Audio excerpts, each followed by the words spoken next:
What's up, everyone? Welcome back to the Screening Room Podcast. I am your host, as always, Evan, and I'm joined by my co-host, who's also always here, Mike. How you doing, everybody? And today we're going to be talking about the classic original 1931 Frankenstein movie. I figured this would be kind of fitting because the day this should be uploaded, if all goes according to plan, Maggie Gyllenhaal's new The Bride movie with Christian Bale as the monster will be released in theaters. Maybe we'll give maybe I'll do like an independent, like brief review video on that, unless you're planning on seeing it. I don't know, but I'm getting a little ahead of myself. But anyway, I just thought that this would be a kind of timely episode. So we both just recently watched this within, I know you literally just watched it. I watched it about 2 days ago. And yeah, we're gonna do the same thing, talk about it, give some fun facts, and yeah, that's about it. So I'll let you kick it off with your initial thoughts. All right. Well, like you said, I had just gotten out of screening the movie, and I thought it was a solid film. Given the limitations of the 30s in filmmaking, I thought they did a fine job with it. Um, I will say this right off the bat: Boris Karloff did a fantastic job as Frankenstein in this film. Um, I would have liked to have seen though have a little bit more of a sympathetic and more three-dimensional character to Frankenstein, rather than just the classic universal monster of that he portrays in the film. They briefly touch on it in the scene where he goes to play with the little girl Maria by the lake, but otherwise, I mean, I thought that was good. It's got loads of iconic imagery, like the castle, the windmill, the Frankenstein manor, you name it, and so many movies have tried to copy this, and I can totally see why. So I believe you said that this is not like your first time watching like one of these original Universal Monsters movies, correct? Like you've seen some other ones. That is correct. I've seen a lot of the classic Universal horror movies. I've seen the original Dracula, the original Wolfman, the Invisible Man, and the Creature of the Black Lagoon. I've seen those ones before this one. Yeah, I actually got I got a Blu-ray box set. It has Dracula, Frankenstein, what is it? Invisible Man and Wolfman. The Wolfman. Yeah. I've been sitting on it for probably about like 2, 3 years now. I got a really good deal on it. It was like the 4K Blu-ray box set, but it's just been sitting on my shelf collecting dust. I haven't actually had like I don't know. I just haven't put them in for whatever reason. But I figured with the new movie coming out, this was like a perfect excuse to try to like actually watch them. So yeah, that's my kind of perspective. So again, this was my first time watching any of these Universal horror movies, so I kind of went in completely dark. I have seen Guillermo del Toro's more recent version that came out in October in theaters and then like wide release on Netflix in November, I believe. Um, Yeah, I saw that one too. yeah, which we might kind of talk about it a little bit. I It's been a while since I've seen it, so it's not as fresh in my mind. But we're gonna focus on the 30s movie, obviously. I thought it was pretty good. I know you've actually read bits of the book too. I haven't. Like literally all I have to go off of is Guillermo del Toro's movie. And obviously, like this movie's limited, kind of to what your point was earlier about how they didn't necessarily like get as much like emotional depth in there or include as much stuff in the original source material. The movie's only an hour and 10 minutes, I believe, which was pretty typical for back then. I know a lot of these Universal horror movies, especially, are about that length.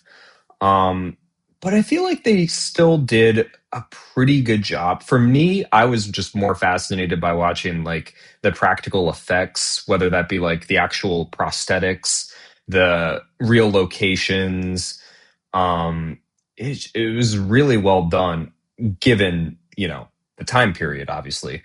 Um, Oh, absolutely.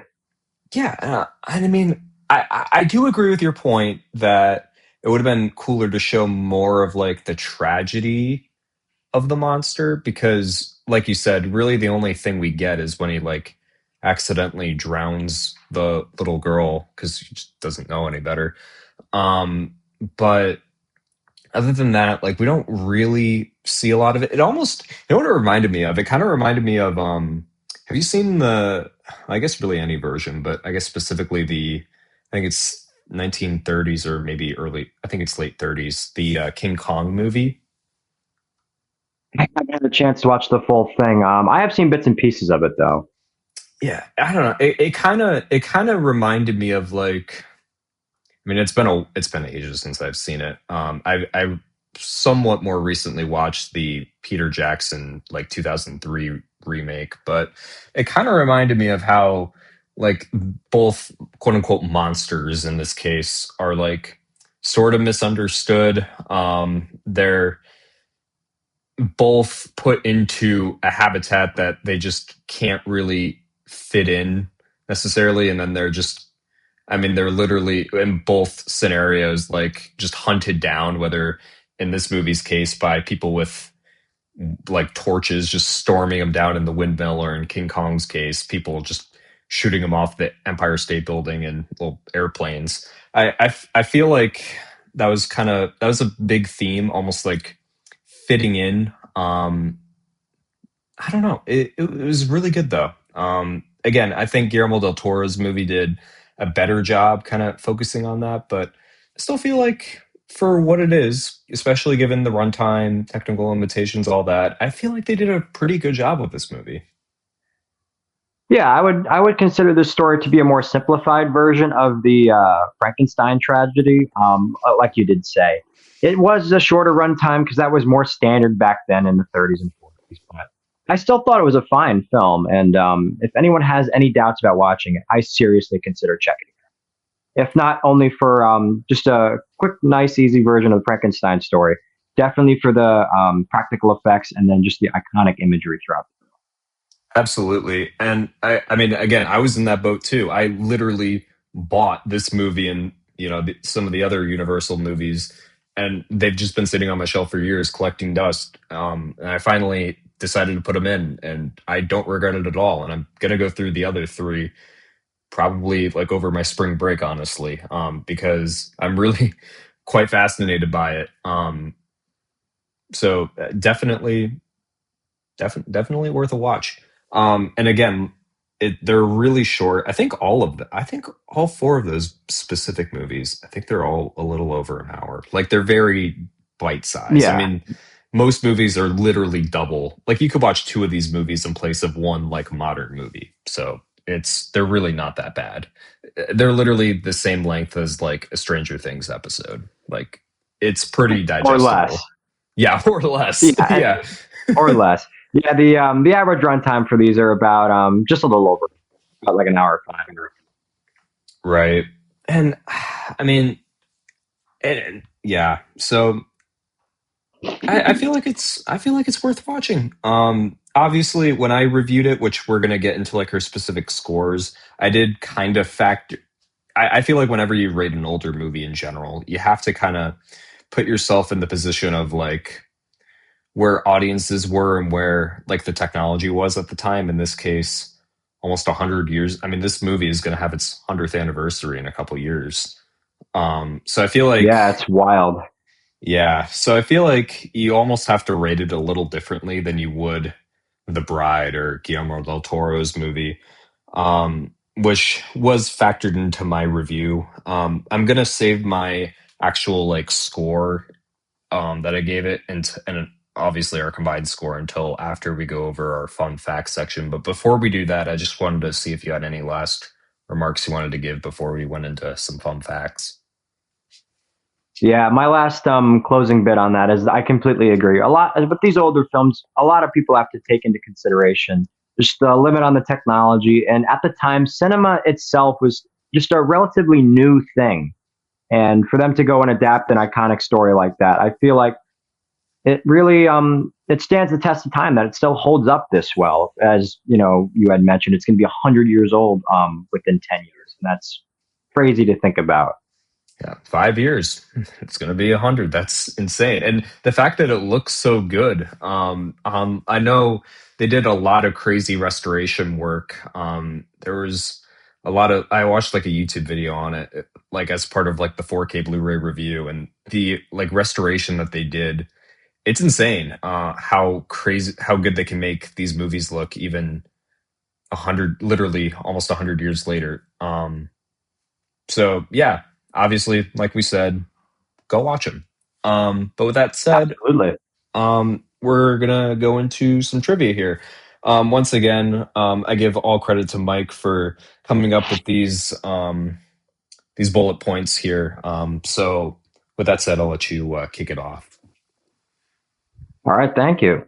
The first and main bit of trivia I managed to pull up was actually on the design of Frankenstein for the film. For this particular look, the practical effects and costume designer, Jack Pierce, had wanted to make something a little different with the creature, and he designed the iconic look of the bolts in the neck, the more square head with the stitches on the front, and the black liner around the eyes. That was his creation, and in order to get the pale gray look in the black and white films, what they had actually done was they painted Boris Karloff's skin for the film to be like a greenish, um, like a dark green for the film, and it took about 4 hours to apply the makeup.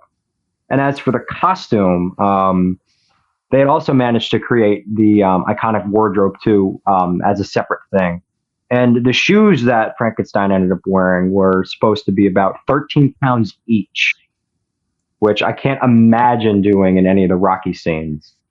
Yeah, or Um, like when he's another, walking up the mountain, like forget it. oh God, or the stairs in the windmill. No, thank you. Yeah. Um, yeah. Some other things I'd like to mention too is that the original novel by Mary Shelley was written when she was only 19, which I think is an incredible feat by anyone. Yeah. Um, and I wanted to give another shout out to this film, as this is the first film to use the iconic castle thunder sound effect, the one that you hear in almost every single horror movie. This is the first movie where they ended up using that. It's kind of like the Wilhelm scream, I should say. Yes, exactly. Yes, this is the Wilhelm scream for horror movies. And I did another not know fun that. bit I found, yeah, and another fun bit of trivia I found too is when Fritz, which is the Igor stand-in for this movie, um, bumped into a skeleton at the university during the iconic brain heist. That Mm. was actually a real skeleton that they used, as it was ironically cheaper to use a real skeleton than to make a fake one for the film. I actually believe that because I know if any of you guys, I forget if it's Disney World or Disneyland, but the iconic Pirates of the Caribbean ride, I don't know if it's still like this, but at least when it debuted, they used real skeletons in those rides because it was cheaper than getting like a fake one. I think that's how the story goes. I don't remember if that was the exact reason, but I know they used real skeletons, so I wouldn't be shocked if that's also the case. But anyway, that was a weird Yeah. aside. I also have the budget and box office for the film as well. For the budget, the crew had about 260 to $291,000, and the overall box office of the film at the time was about 12 million. Obviously, after Wow. almost 100 years since its release, it has garnered a lot more than that. It's just funny because actually, right before we started recording this, we were like going through an image rabbit hole trying to create the graphic that you can see right now if you're watching the video version. And we stumbled upon what was supposed. I don't know how authentic it was. It could very well be fake. I'm not sure. Although it looked legit. An original, supposedly original movie ticket from 1931.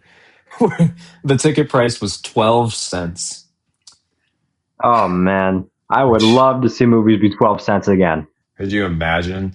I'm going to see Uh, The Bride on Friday. And even with Regal Unlimited, the way it works is you have to pay an upcharge if you want to see it in IMAX, which I want to see it in IMAX because the whole thing I think is in IMAX. And just the upgrade okay. fee alone was $7.50. Just the upgrade to see it in a Ooh. better format. Imagine being Yeah. able to pay 12 cents. That'd be nice. You got anything Wow. else for us? That's all I have for tonight, and I also have the movie review all set up. I have my official ranking ready to go. Yeah, go for it. Kick it off. All right. Well, for this film, even again, you have to consider the limitations that they had at the time. But I think this is a really solid film, so I give it a 3 out of 5. So that's valid. Like I said, I watched it 2 days ago. My review, basically on Letterbox, this short and sweet version is basically I said it was a really cool piece of film history. Love seeing all the practical effects, costumes, and set pieces. They really just don't make movies like that anymore. Although, ironically, both Guillermo del Toro's and, to my knowledge, The Bride do take advantage of practical stuff. So that's still good to see. But I mean, in general, Hollywood is kind of strayed away from that, which I feel like is a shame. Um, and I feel like there's just a really good charm to it. It's a cool, tragic story, but it still has. I say cool in like loosely because like yes, it's a tragedy, but it's still cool to watch. If that makes any sense, I don't know. It's kind of weird, but that was my opinion. I gave it all things considered. Again, like we said, bearing in mind the time it came out, I gave it a 4 out of 5. Okay. And so for this film, I guess our official review is going to be a 3 point. Your audio cut out, but he said a 3.5. You should be good now. I think your internet just is bugging. But yeah, Okay. our official like overall screening room podcast review is a 3.5 out of 5. Again, definitely a classic. If you're a horror film fan, if you're just a film historian, I guess, cinephile, if you're interested in learning more about the character before the new Bride movie comes out, when you're watching this, hopefully today, or you know, whatever. If you're a Frankenstein fan, it's worth a watch. Again, it'll only take an hour of your time, but it's so worth it. And I know I, for one, am going to be Absolutely. going through the rest of the Universal Monster catalog. I don't know if you had any last things you wanted to tack on to our overall review there. No, absolutely. I think that it was definitely a really good film, and who knows, maybe we'll do a review and ranking of the other iconic Universal ones later on down the line. Comment below if you'd like to see that happen. Yeah, no, I'd be very down for that. I know I'm just going on a little tangent here because I know this was a little bit shorter, so I feel a little less guilty doing this. But I feel like personally, I'm most excited to now go through the original Dracula, which only came out 9 months before this movie, actually, both in the same Yeah. year, 1931. And I know Yep. you spoke really highly of this one, Creature of the Black Lagoon. That one That's I'm a really fantastic excited. film. Yeah. I'm excited to check Another out. one that I highly recommend is the Invisible Man movie, which also came around the same time as Dracula and Frankenstein. That is an absolutely phenomenal film with some of really, really impressive effects for the time. And then this one came out 10 years later, but the Lon Chaney Wolfman movie was really good as well. I've heard. I'm surprised you said that. I mean, maybe I'm thinking of something else, but I thought I heard people weren't as high on Wolfman. But maybe I'm thinking of something else. Okay. I don't know, but no, I know I'm definitely excited to check out the rest. And speaking of future episodes, before I forget, I am going to leave a little teaser for our next one. It's probably not going to be another Universal Monster movie. We'll probably do more. I'm thinking around what, like Halloween, maybe, or if we just decide to, I don't know. But with that being said, Yeah. here's a teaser for our next episode. And the Oscar goes to. And with that, there's your little hint for the next episode. I don't know if you have anything you want to say before I wrap this one up. I'm all set. And have a great night, everyone, and enjoy your week. Yeah, And go check enjoy. out Frankenstein. Go check it out. Again, it'll only take an hour of your time, but it's an hour you won't regret. But with that all said, thank you all for watching. Comment, like, and subscribe, and we will see you in the next episode.